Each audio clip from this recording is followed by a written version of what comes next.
कशीदगी में कमी के बाद पाकिस्तान और भारत सिफारती मुहाज पर खुसूसी तौर पर तवज्जो दे रहे हैं। दुनिया में बयानियां बनाने की कोशिश कर रहे हैं। आज वज़ीर आज़म शहबाज शरीफ ईरान का दौरा मुकम्मल करके अज़रबैजान पहुंच गए हैं। वहां से उन्होंने ताजिकिस्तान भी जाना है। इसलिए भारत में ये तनकीद बढ़ रही है कि पाकिस्तान के वज़ीर आज़म खुद सिफारती तौर पर मुतहर्रिक हैं, गैर मुल्की दौरे कर रहे हैं, मगर भारत ने सिर्फ अपने वफ्द भेजे हैं, वो भी कांग्रेस की सरबराही में एक वफ्द भेजा है। मगर भारतीय वज़ीर आज़म नरेंद्र मोदी इस मौके पर मुल्क के अंदर अपनी सियासत चमका रहे हैं। वो ना तो मकामी या आलमी मीडिया का सामना कर रहे हैं और ना ही पहलगाम और ऑपरेशन सिंदूर के मुतासरीन से मिलने जा रहे हैं, ना अपोजिशन के सवालों का जवाब दे रहे हैं और ना ही अपोजिशन के पुरजोर मुतालबात के बावजूद पार्लियामेंट का इजलास बुलाने को तैयार हैं, मगर जलसों में वोट मांगने के लिए तकरीरें कर रहे हैं।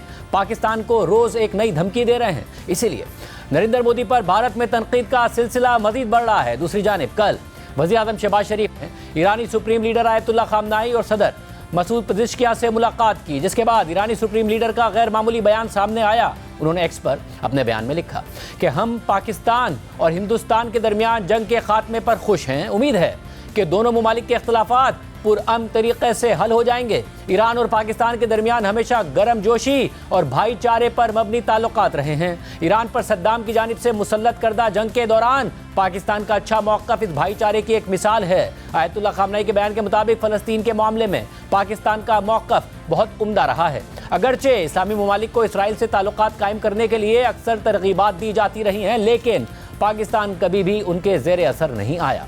वज़ीर आज़म शहबाज शरीफ खुद सिफारती सतह पर मुतहर्रिक हैं, दोस्त ममालिक के दौरे कर रहे हैं, मगर भारतीय वज़ीर आज़म नरेंद्र मोदी अपने ही अवाम में बयानियां बनाने में मसरूफ़ हैं और मुसलसल पाकिस्तान के खिलाफ सियासी और धमकी आमेज़ बयानात दे रहे हैं। कल उन्होंने पाकिस्तानी अवाम को बराह रास्त धमकी दी, जिसके बाद आज वो मजीद एक कदम आगे बढ़ गए हैं। आज गुजरात में खिताब करते हुए नरेंद्र मोदी ने सिंध-तास मुआहदे को भारत की गलती करार दिया और कहा कि अभी तो मैंने कुछ ज़्यादा किया नहीं है, अभी हमने मुआहदे पर अमल दरामद रोक दिया है, तो वहाँ पसीना छूट रहा है। बदले में खून की नदियां बहती है। मैं नई पीढ़ी को कहना चाहता हूं, देश को कैसे बर्बाद किया गया है। 1960 में जो इंडस वाटर ट्रीटी हुई है, अगर उसकी बारीकी में जाएंगे तो आप चौंक जाएंगे। यहां तक तय हुआ है उसमें कि जो जम्मू कश्मीर की अन्य नदियों पर डैम बने हैं, उन डैम का सफाई का काम नहीं किया जाएगा, डिसिल्टिंग नहीं किया जाएगा। सफाई के लिए जो नीचे की तरफ गेट है वो नहीं खोले जाएंगे। 60 साल तक ये गेट नहीं खोले गए और जिसमें 100% पानी भरना चाहिए था, धीरे धीरे इसकी कैपेसिटी कम हो गई, 2% 3% रह गया। क्या मेरे देशवासियों को पानी पर अधिकार नहीं है क्या? उनको उनके हक का पानी मिलना चाहिए, नहीं मिलना चाहिए क्या? और अभी तो मैंने कुछ ज्यादा किया नहीं है।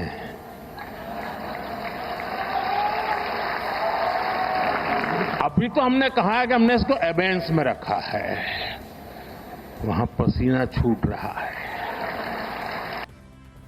इससे पहले कल गुजरात में ही जलसे से खिताब करते हुए नरेंद्र मोदी ने पाकिस्तानी अवाम को धमकी दी थी कि सुख चैन की जिंदगी जियो, रोटी खाओ, वरना मेरी गोली तो है ही।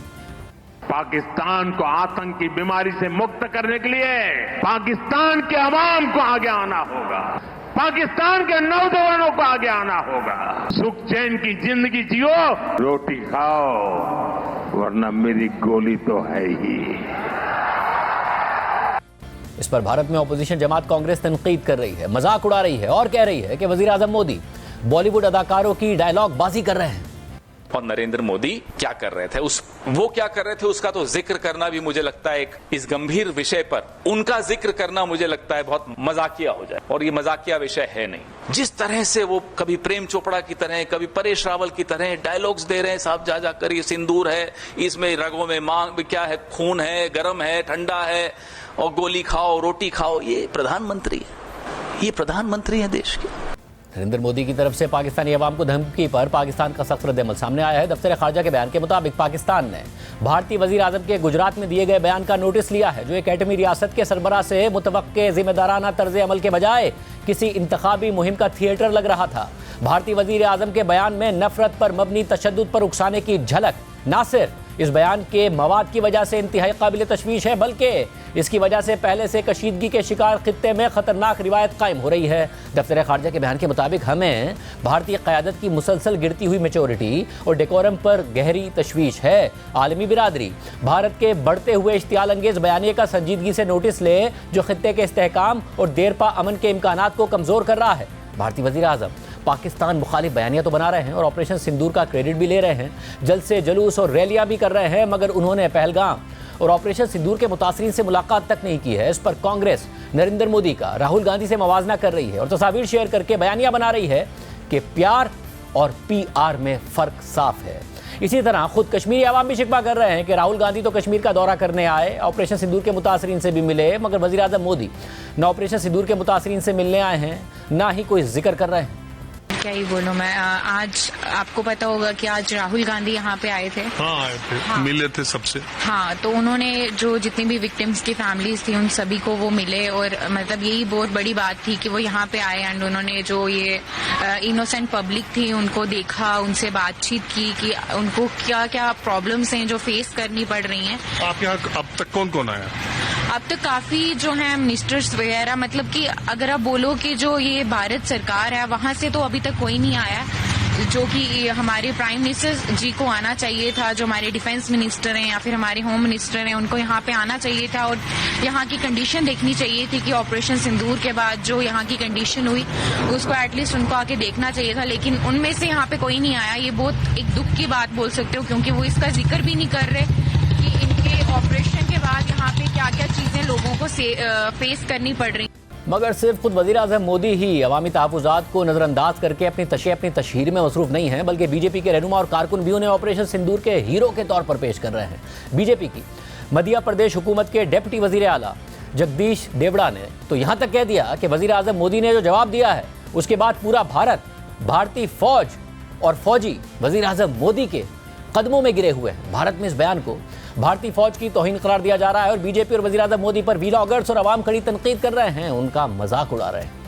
यशस्वी प्रधानमंत्री जी को हम धन्यवाद देना चाहेंगे और पूरा देश की वो सेना, वो सैनिक उनके चरणों में नतमस्तक है, उनके चरणों में पूरा देश नतमस्तक है। क्यों ये स्टेटमेंट कितनी सही है कितनी गलत है ये मैं अपनी जनता की जजमेंट पे छोड़ना चाहती हूँ, लेकिन मेरा सिर्फ एक सवाल है, मेरा सिर्फ एक सवाल है, क्यों गिरे हम उस आदमी के चरणों में? ऐसा क्या किया है उन्होंने कि हम सारों को उनके चरणों में गिर जाना चाहिए? क्या किया आपको नहीं पता है, लेकिन पाकिस्तान में जो अर्थक्वेक आ रहे हैं रेगुलरली, वो मोगली जी अपने हाथों से टेक्टोनिक प्लेटें हिला रहे हैं। ये बयान हमारी आर्मी के लिए तो घनघोर डिसरिस्पेक्टफुल है ही, लेकिन ये उन लोगों के लिए भी बहुत डिसरिस्पेक्टफुल है जिन लोगों ने पिछले कुछ दिनों में ये दो कंट्रीज के बीच के तनाव में अपनी जान गंवाई है। पहले पहलगाम हमले में हमारे 28 लोग मारे गए, उसके बाद पाकिस्तान की शेलिंग में हमारे 22 लोग मारे गए। हमारा कितना पैसों का नुकसान हुआ है पाकिस्तान पे अटैक करने में किसी को पता नहीं। हमारा कितना डिफेंस इंफ्रास्ट्रक्चर का लॉस हुआ है किसी को कुछ पता नहीं। हमारी सीज फायर किसने करवाई है ये अभी तक क्लियर नहीं है। सीज फायर क्यों हुई है यही किसी को नहीं पता।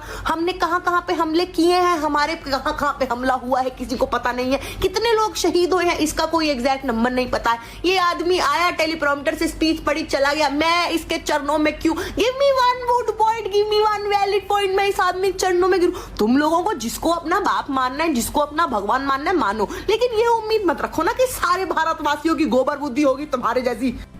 अब नया बयान मध्य प्रदेश के डिप्टी सीएम जगदीश देवड़ा का आया है। उनका कहना है कि पूरा देश, सेना और सैनिक पीएम मोदी के चरणों में नतमस्तक हैं। अब मैं सच में कंफ्यूज हूं कि भाजपा के नेता खुद मूर्ख हैं या वो पूरे देश को मूर्ख समझते हैं। उन्हें क्या लगता है ये देश और देश की जनता उनकी बपौती है? वो खुद को राजा और जनता को प्रजा समझने लगे हैं क्या? भारतीय सेना देश की सेना है, किसी भाजपा नेता की सेना नहीं है। और जिसे इस तरह का कोई भी भ्रम हो वो अभी इसी वक्त दूर कर ले।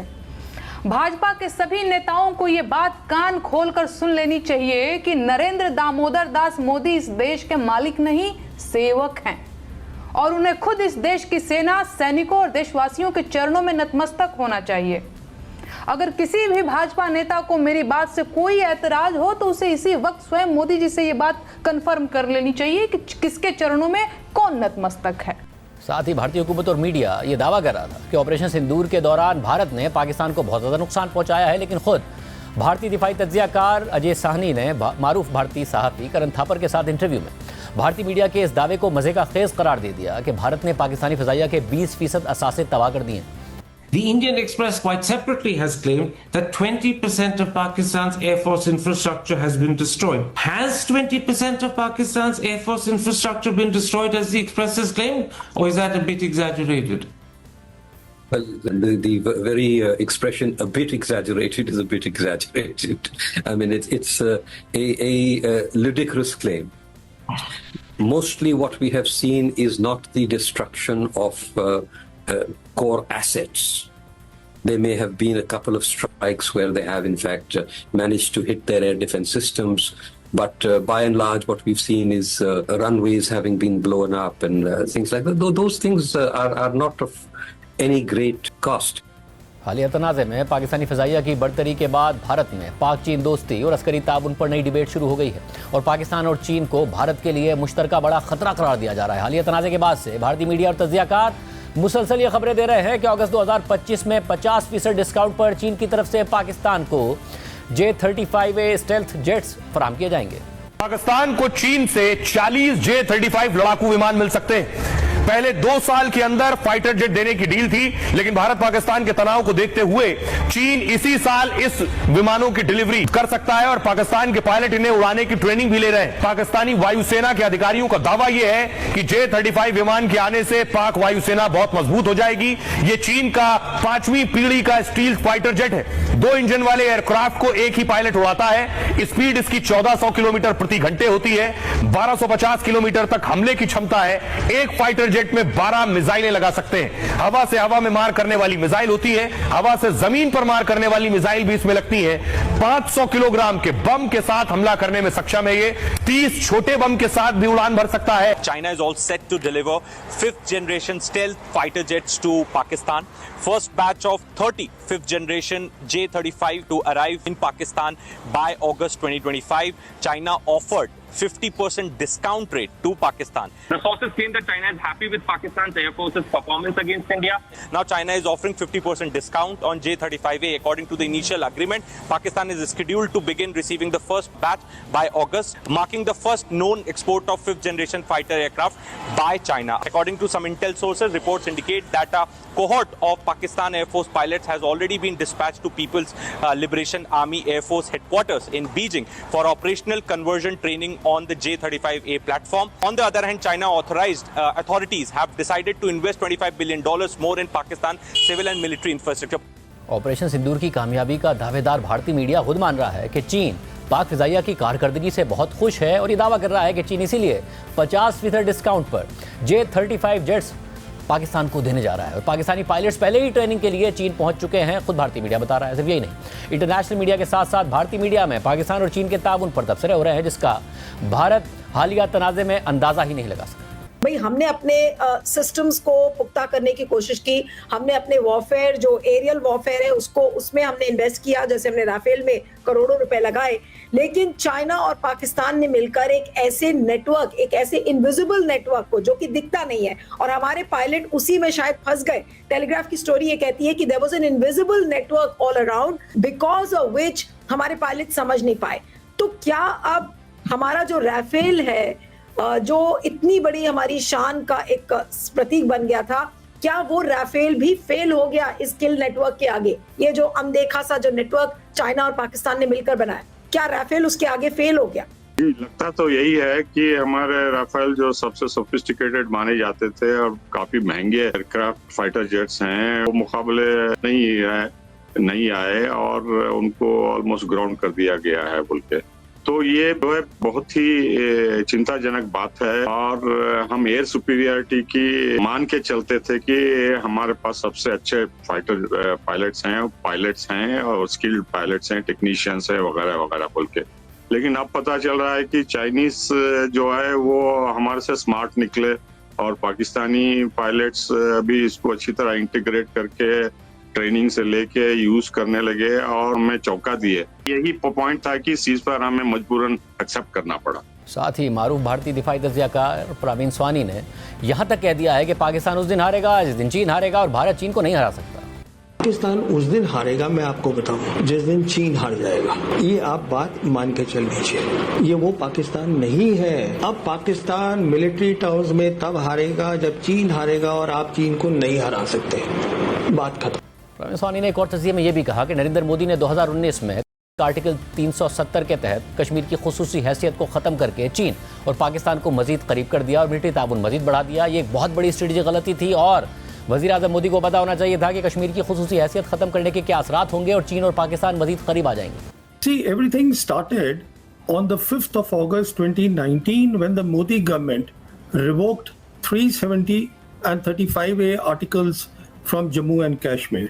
Now that is what brought China and Pakistan in a military embrace publicly. They already were helping, China was always helping Pakistan, but this was a very public thing that happened, and the evidence of that is that right from that day, regularly all senior people of the Chinese leadership, starting from President Xi Jinping, have said that we support, that China supports Pakistan's security and territorial integrity. Now, in India, the Prime Minister's security team should have understood the implication of that, and the implication was very simple, that it will no longer be about India and Pakistan. It will no longer be about India in a two-front war, separate Pakistan, separate China. It would now be one front reinforced war. So it is the Pakistan military which will be in the lead, totally supported by all the capabilities of the People's Liberation Army without PLA showing its hand.